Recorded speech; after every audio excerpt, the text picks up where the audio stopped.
La réalité de l'islam, on vous la cache, on m'interdit de vous la dire, parce que l'islam n'est pas une religion comme le christianisme, ça n'a rien à voir.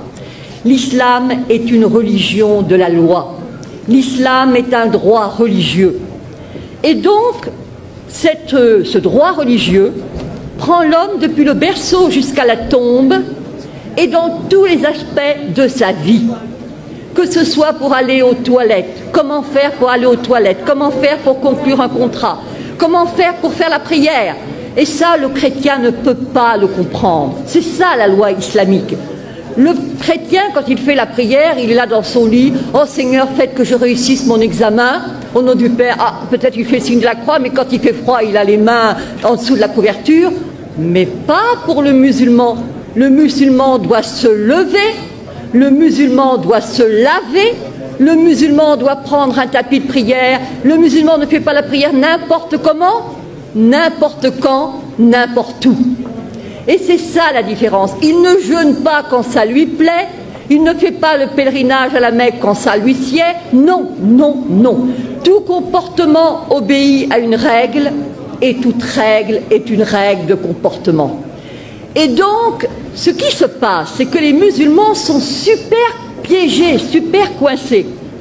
Ou ils disent la vérité, à savoir que la loi islamique, ce n'est pas seulement les ibadat, c'est-à-dire l'adoration, tout ce qui touche arkan ad-din, les piliers de la religion, mais c'est aussi les mu'amalat, comment traiter dans le public, horizontalement.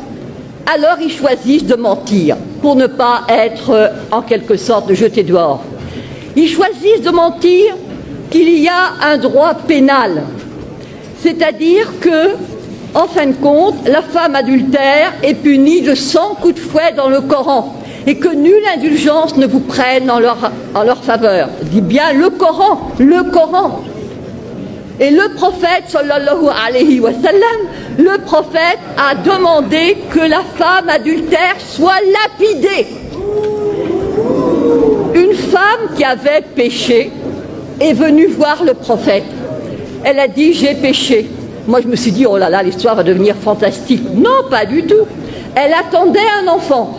Il a dit « retourne, accouche tranquillement ». Ensuite, elle est revenue et on l'a lapidée. Et pas n'importe comment.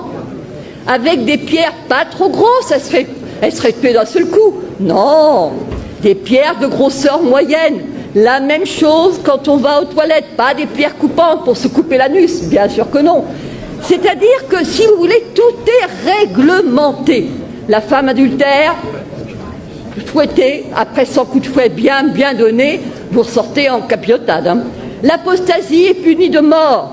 La consommation d'alcool de 80 coups de fouet. Le vol, la main coupée. Et dans le fiqh, c'est même la main coupée, le pied inverse, c'est ce qu'on appelle l'amputation croisée.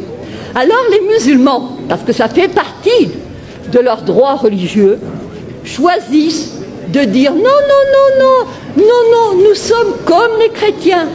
C'est pareil, les fils d'Abraham, patati, patata. Alors on les accueille. Je leur dis liberté. Oui, oui, oui, oui, liberté.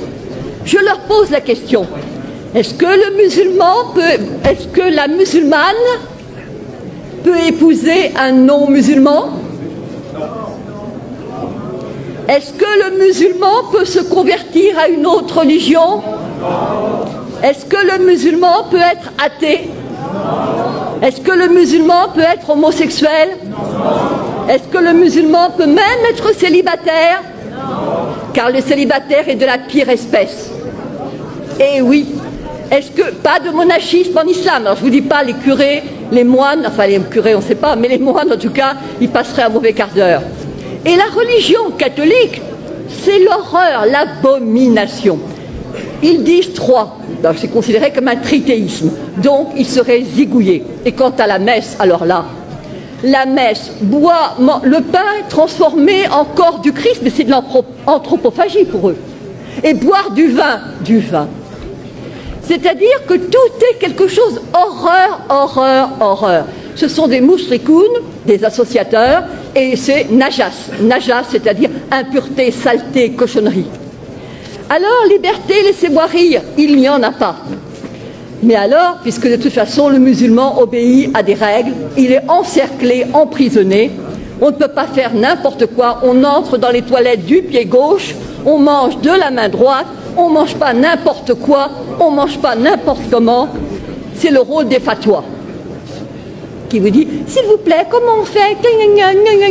Et alors évidemment, on vous répond. Alors évidemment, avec l'Internet, ça devient n'importe qui, n'importe quel con peut répondre, mais non, etc. Ça, c'est un changement. L'égalité. Mais bien sûr que nous avons l'égalité. L'égalité entre qui? Entre les musulmans. Al-Muslim, Akhul Muslim. Le musulman est le frère du musulman, pas le frère du non-musulman. Absolument pas. Absolument pas. Ne prenez pas les juifs et les chrétiens comme alliés. Et enfin, nous avons... Alors là c'est vraiment le must. Vous prenez la sourate 5, Al-Maïda, la table servie. Al-Yahoud. Les juifs disent la main de Dieu est fermée. Mais non, c'est la leur qui est fermée. Et alors je passe, il est dit, écoutez bien ceci. Et certes, nous avons fait croître parmi eux la rébellion et la mécréance. Nous avons, alors, je dirais, et nous avons fait croître l'inimitié et la rébellion. Nous avons jeté parmi eux la haine jusqu'au jour de la résurrection. Yaoum al-Qiyamah. Vous voyez pour l'affaire d'Israël ce que ça signifie.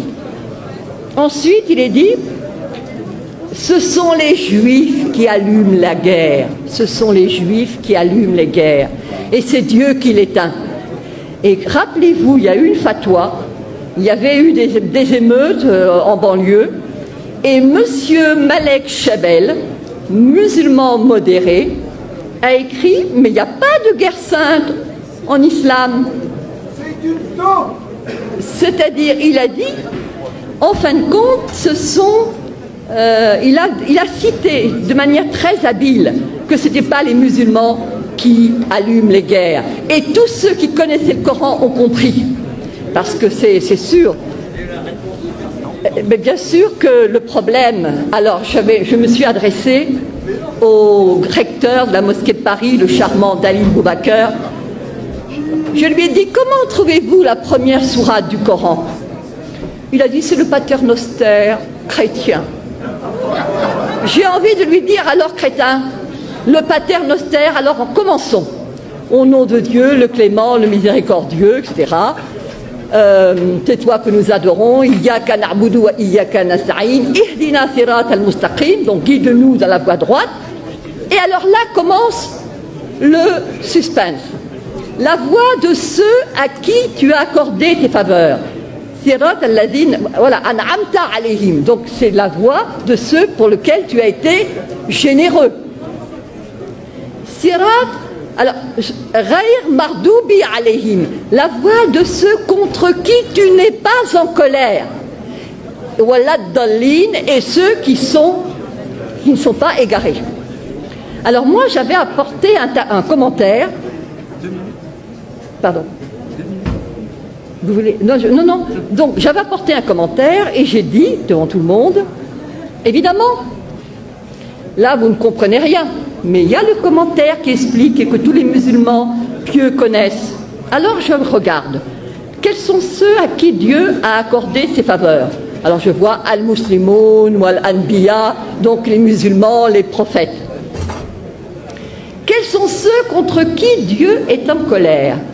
J'ouvre le tafsir, le commentaire, et je vois al-Yahoud, les juifs. Et ceux qui sont égarés, je regarde et je vois al-Nasara, les chrétiens, les nazaréens.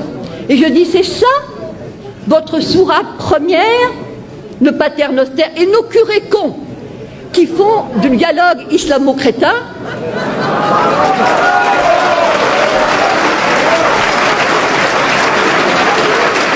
Eh bien, eux, ils croient tout ce qui est dit. On on leur dit, ils se focalisent sur la sourate Maryam. Voilà Marie qui a eu un enfant sans être mariée. Effectivement, Walam Akun Bariya, je ne suis pas une prostituée, patati patata. Alors ça plaît aux chrétiens. D'autant plus qu'on leur sert, les chrétiens sont comme des moines, ils ne s'enflent pas d'orgueil. Lorsque tu leur parles de la sourate Marie, leurs yeux s'emplissent de larmes. Ils se disent, magnifique. Et contre qui ils sont? Ben, contre les Juifs.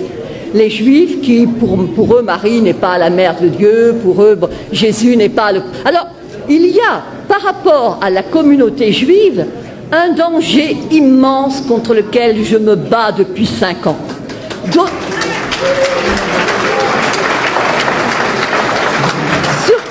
Surtout à cause du problème d'Israël.